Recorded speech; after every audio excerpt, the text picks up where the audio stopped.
Thank you, and what a pleasure to be here. Thank you so much for having invited me, and what an honor to be here today. The Sweden Democrats, to us, feel often not just like a sister party, but also a little bit like an older brother.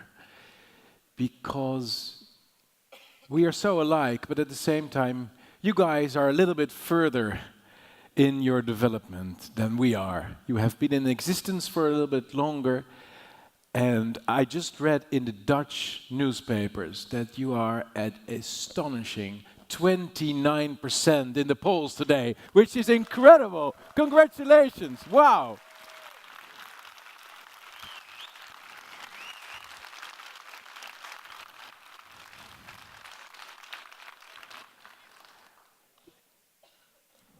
So, older brother, fighting for the old and free Sweden of yore, fighting against the new Sweden that decades and decades of social democrats have created in lieu of that old and free Sweden. You are the only ones fighting for that free Sweden, and you're brave enough to fight that battle.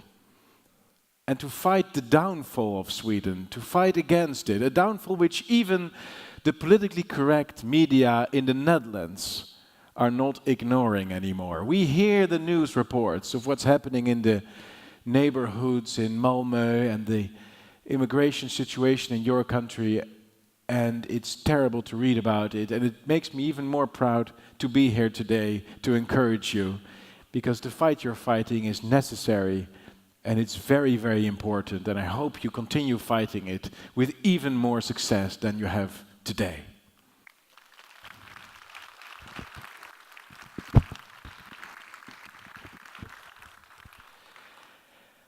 As the Forum for Democracy, we know, just as much as you do, that if nothing changes, the situation will be just as dire in the Netherlands as it is in Sweden today, in a mere couple of years. Your party is not just ahead of us, your country seems to be ahead of us as well. We see, when we look at Sweden, we see a situation that we are trying to avoid happening in the Netherlands. Every couple of weeks, we are already hearing news reports in the Netherlands of groups of immigrant youth randomly beating up Dutch children.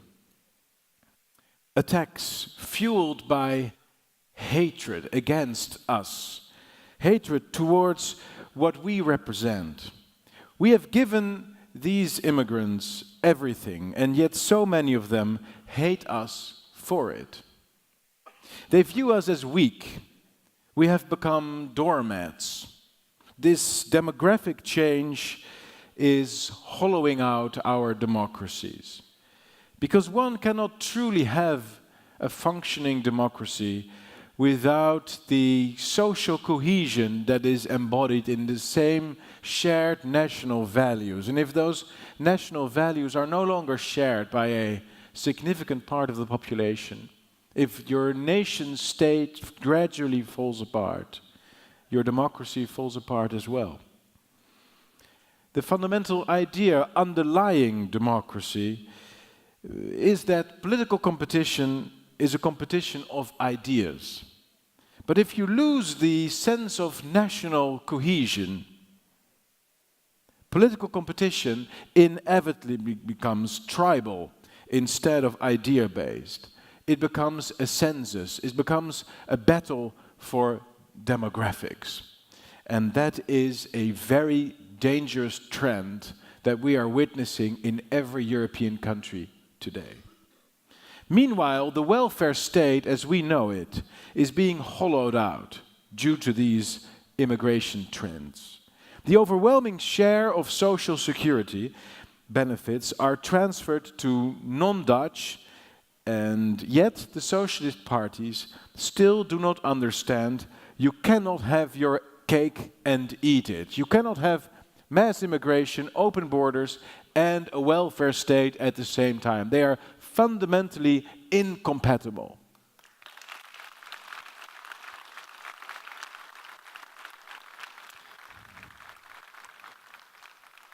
The established political parties in both Sweden and the Netherlands have misused the people's trusts and have betrayed us in the most fundamental of ways. They have sold out our countries.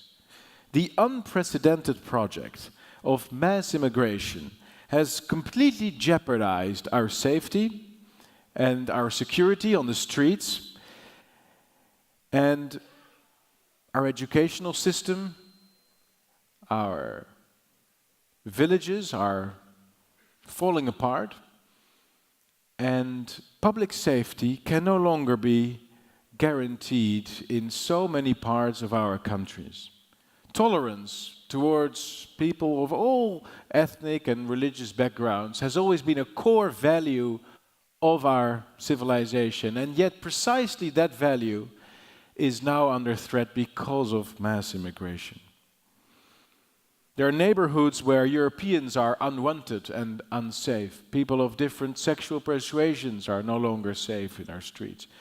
The liberty of women is greatly endangered by the new trends that are a direct consequence of mass and uncontrolled immigration.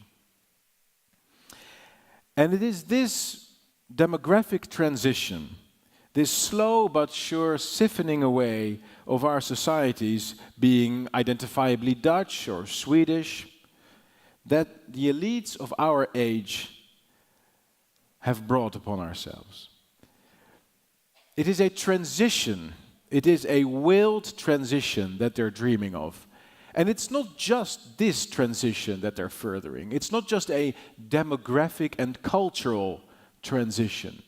It's not just the siphoning away of our national identities that they are transitioning about.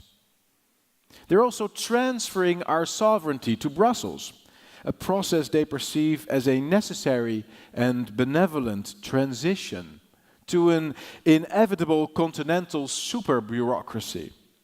They also wish to spend billions of euros and kroner on irrational climate policies, another transition. Indeed, transition, it is the fundamental idea in the mind of those currently holding power, from old to new, a further stage in history. It is the basis of their cultural Marxist mindset. They are furthering the necessary course of history. They want a transition, demographic transition, climate energy transition, a sovereignty transition, and also an architectural transition. We, as conservatives, know in our hearts that we are the heirs and defenders of what one can see in, for example, Stockholm's stunning Gamla Stan neighborhood. Every alley, every church, every house breathes the spirit of the West. It is our heritage. It is what we believe in. It encompasses what we descend from and what we want to defend. In the walls, we see inscriptions of those who centuries ago made an effort to create something, a church, a school, a house, something that will forever last. They aimed to pass it on, not just to us, but to our children and grandchildren. It is our duty to preserve it. Traditional architecture represents, in every respect, the opposite of the philosophy of transition, the opposite of the philosophy of the left. It is therefore no coincidence that our elites have done almost everything imaginable to destroy our ancient cities in Europe and to disfigure our skylines, to destroy the historical streets and the facades and the beautiful architecture that so characterizes European identity. Modern architecture is as much part of their political philosophy as is mass immigration, climate change, heresy, religion, quasi, whatever, and the European coup d'etat, the European power grab. We stand as much for national identity, sovereignty, rational energy policies, as we stand for Gamla-stan, the old canals of Amsterdam. We stand for the home and the sense of belonging that can be found in facades, in ornaments, the use of wood and brickstone. Our ideological enemy, on the other hand, stands for Novosibirsk, for the hyper-modern buildings of the European neighborhood in Brussels. They stand for alienation, for transition, for nowhere. We stand for somewhere, for home.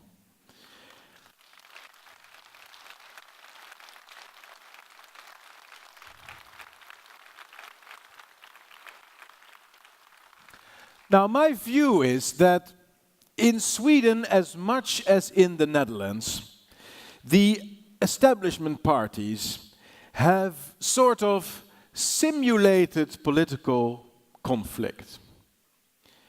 They have pretended to think very differently from one another. The center-right in the past decades has, especially during election time, presented themselves as fundamentally different from the so-called center-left parties.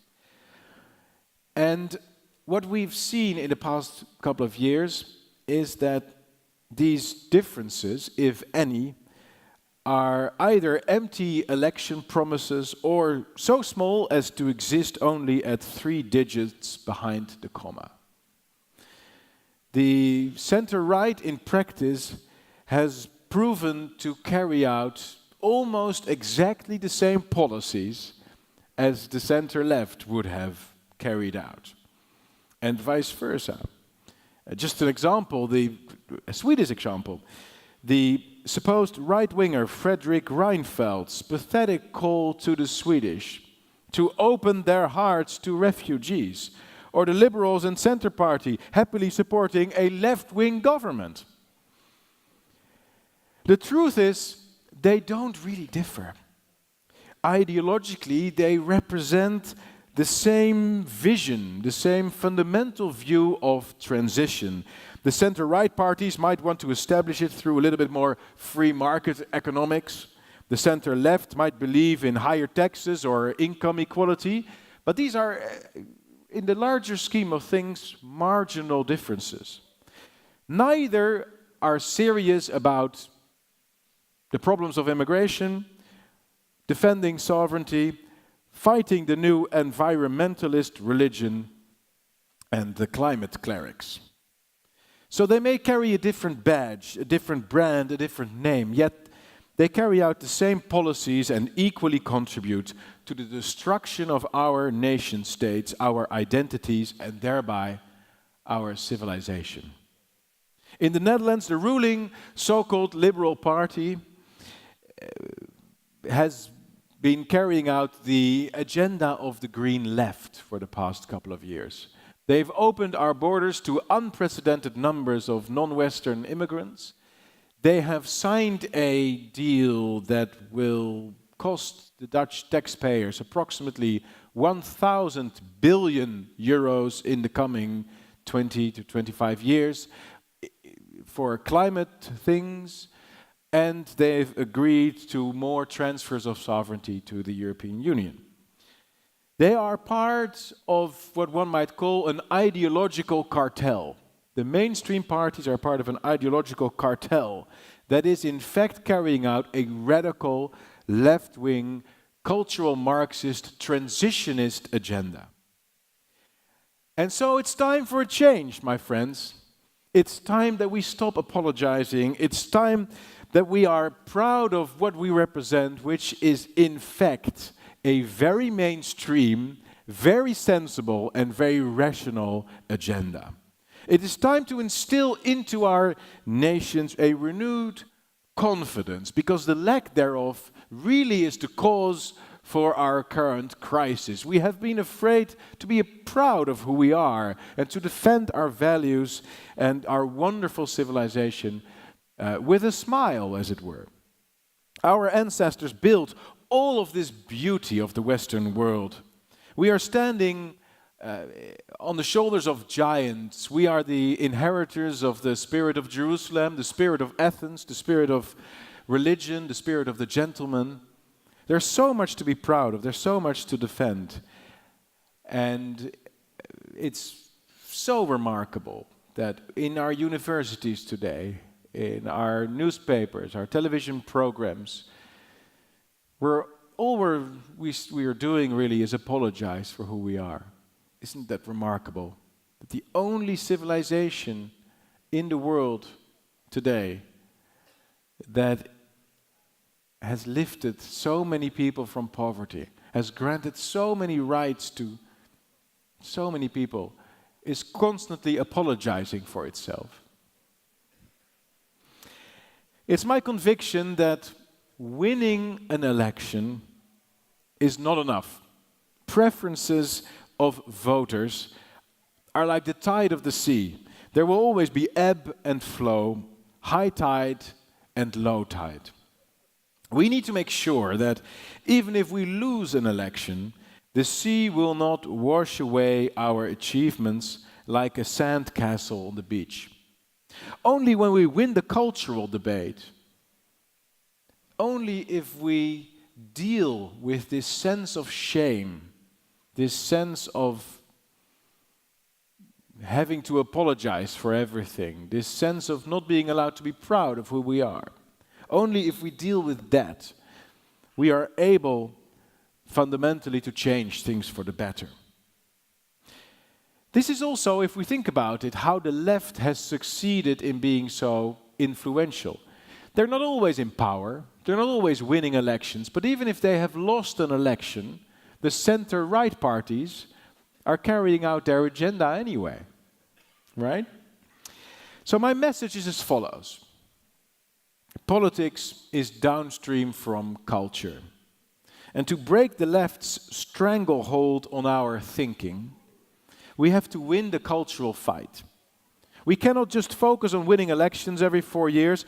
We have to reconquer the institutions. We have to win the battle of ideas. We have to get our people in university positions, penetrate editorial boards of newspapers and television shows, start our own ones. We have to set up schools, build a network that is better organized than the international left, hand out architectural prizes, set up an alternative Nobel Peace Prize for that matter. A Nobel Peace Prize for the greatest climate skeptic of the year. We have to become not just political movements, my friends, but cultural movements. The key word here, in my view, is ecosystem. The left has built such a powerful ecosystem that their agenda is being furthered almost by any institution on the planet today. This means the work ahead of us is much tougher than we might like.